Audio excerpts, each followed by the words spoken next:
Good afternoon, everyone. I'm Alessandro Vagnini, Product Manager of PTS. Welcome to this new webinar. Today, we will talk about the walk assessment, especially from a kinematic and muscular point of view. The GAIT assessment is fundamental in motor rehabilitation. In fact, the motor rehabilitation aims in restore as much as possible the normal motor strategy of the subject and to reduce the disability caused by certain pathologies. In this context, a quantitative assessment of a patient motor limitation is fundamental to achieve this goal. In fact, by assessing the patient, it is possible to characterize the patient's situation and consequently to choose the best treatment and the best therapy. Historically, the first application of the quantitative motion analysis was the GAIT analysis for characterizing the subject motor strategy. GAIT analysis, the GAIT, is one of the most relevant assessment. In fact, the walking is a common task performed in the everyday life, fundamental to assess. GAIT, in fact, can be interpreted as the specific way we put our musculoskeletal system in motion. The analysis of the GAIT parameters allow, therefore, to measure the effect of the strategy adopted to compensate functional limitation, for example, eventual musculoskeletal disorders. Consequently, the GAIT analysis allow in rehab facilities to optimizing treatment and rehabilitation planning, and evaluating the subject pre and post therapy.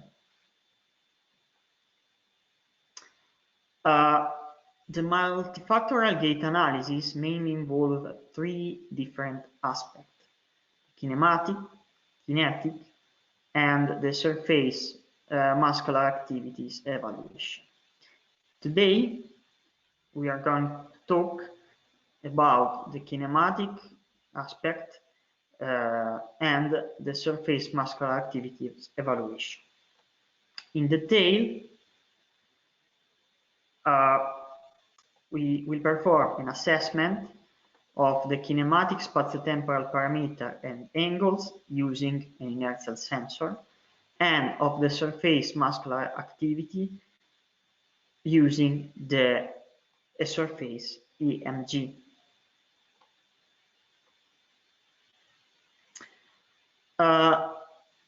In this context, the inertial sensor allows to measure the spatiotemporal parameters of GAIT and to provide the event of GAIT, while the wireless surface electromyography to measure the muscular activities during the walking movement. Walking, in fact, is a periodical movement who involve different muscles who are usually activated with a precise timing, and therefore the evaluation of the timing activation in this context is fundamental.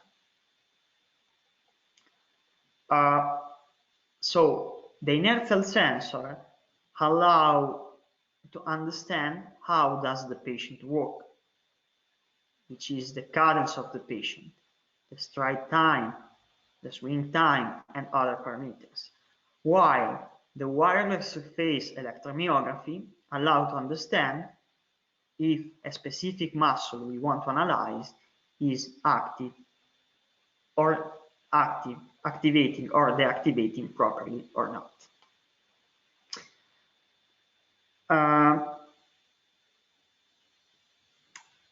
The technology we are going to use are completely wireless technologies. In detail, to perform the examination, we need to properly place the surface electromyography probes that we can see in the picture to the muscle we want to analyze. And the inertial sensor using the opposite belt on the back of the patient. Of course, before placing the electromyographic probe, is necessary to shaving the patient and to clean with alcohol the skin. Today, we are going to see a report and to comment a report together. In this report, specifically evaluate the gastrocnemius medialis and the tibialis anterior, left and right. So evaluate four muscles in total. To perform this analysis,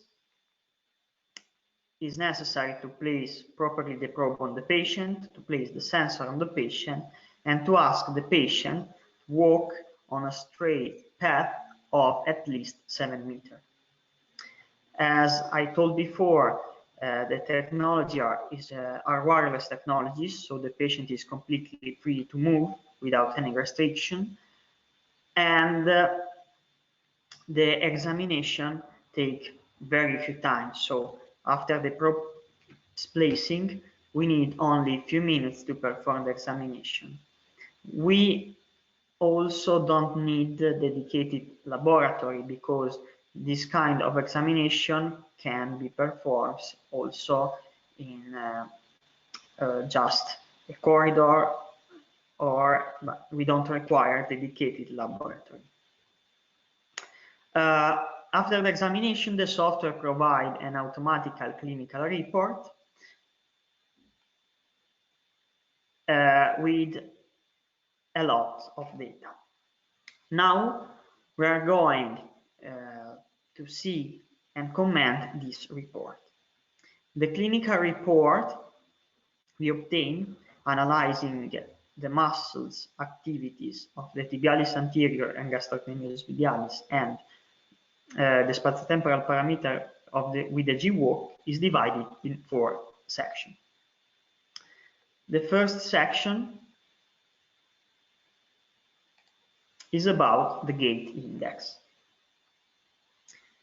The first index the report provides is the global symmetry index, who is an index who assesses if the right and left limbs globally perform the GAIT cycle in a symmetric way in terms of stance and swing phases duration. The normal value of the index is between 75 and 100. In this case, stance and swing phases for left and right limb are within their respective normal range.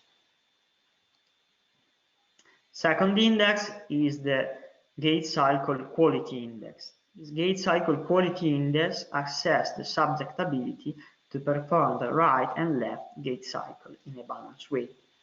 The ideal score is 100 and is achieved when the stance and swing phases represent respectively the 60 and 40% of the GAIT cycle. We can see also that the index allows us to make a comparison between left and right, as we have 2 different index, one for each limb. The second section of the report is about the spatiotemporal parameters of the GAIT. Particular parameters are parameters you can see right now in the screen. Let's go on to explore in detail parameter by parameter. We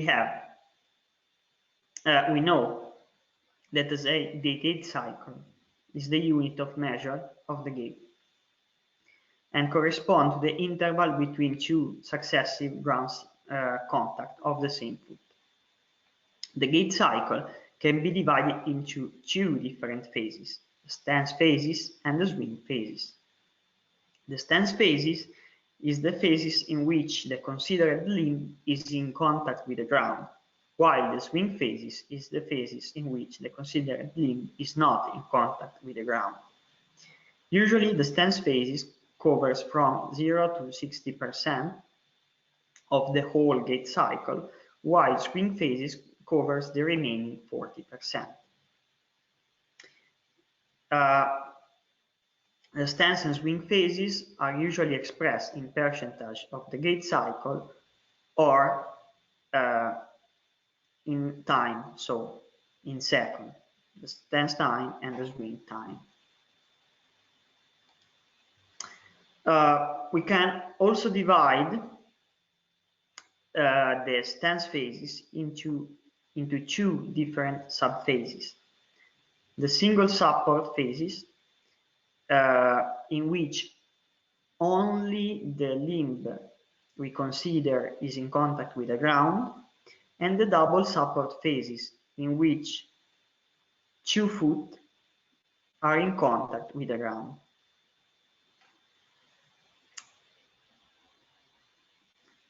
Finally, we have also the cadence, that is the number of steps in a minute, and it's a measure of frequency. The third part is about the pelvic angles. We obtain graph on the pelvic angles in the three plane.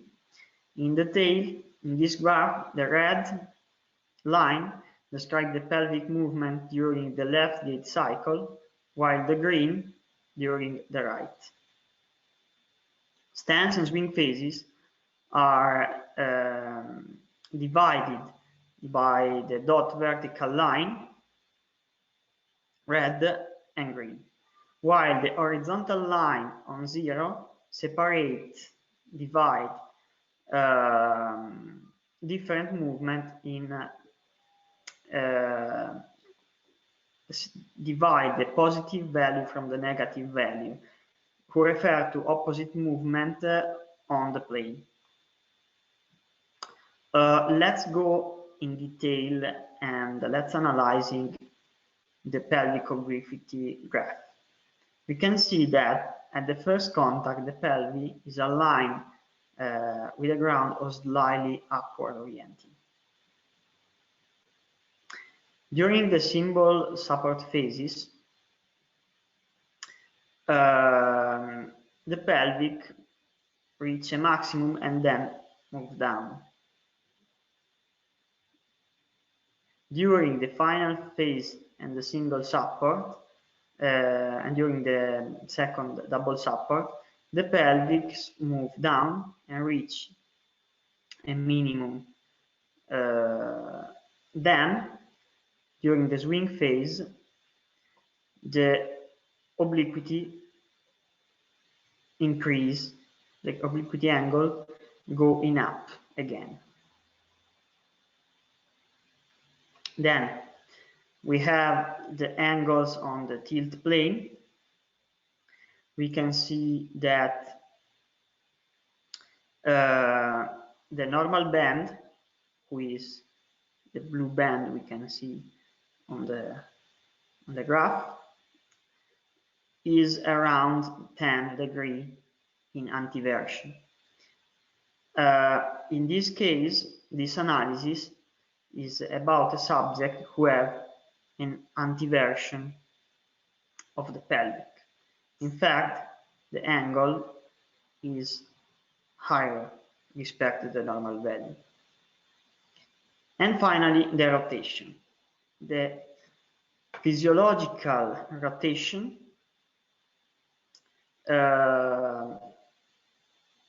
start at the first contact a movement in extra rotation. So at the first contact of the foot with the ground, we start in an extra rotation movement, more or less till the toe off of the foot, in which the subject starts to interrotate again. The last part of the report is about the muscular activation. In detail, the report presents the 4 considered muscles activities, surface activities, that is represented on those graphs. In particular, we can note that the black vertical line represents the heel strike of the patient recorded using the inertial sensor, and the dot line, the toe off. So it's possible to refer the muscular activities to the gait cycle, as we can see in the picture. In particular, in this picture, the signal was have a further post-processing, and this is the RMS of the signal. In the graph, we can also note that there are some blue part, in which the muscles have to be active, and white part that represent the part in which the muscles don't have to be active.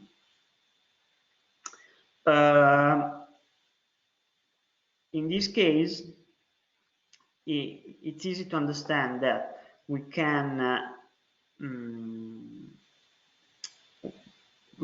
understand if there are abnormal if there is an abnormal muscular activities in a point in which the muscles do not have to be active, or vice versa. In particular, we can also analyze if there are some co-contraction. And about this point, we have a specific index, that is the muscular coactivation index, to assess the amount of muscles coactivation, or the amount of simultaneous activities of agonist and antagonist muscles. A coactivation index greater than the normal means that there is an excessive contraction of the muscles and consequently a poor muscles coordination. Today we saw the report about the gastrocnemius medialis and tibialis anterior left and right, but it's also possible with this to change this setup in order to analyze different muscles. But remember that, of course, for obtaining the coactivation index is necessary to analyze 2 antagonist muscles. In conclusion, we saw that the analysis with the surface EMG and the inertial sensor allow a fast evaluation of gait, and in particular of the spatiotemporal parameters, the pelvic angles, of the muscular activities and muscular coordination. The analysis setup is an easy and fast setup, and also the evaluation is a fast evaluation to allow to automatically obtain a report with all the parameters we see. Thank you for the attention and see you soon. Bye. Grazie per l'attenzione e a presto.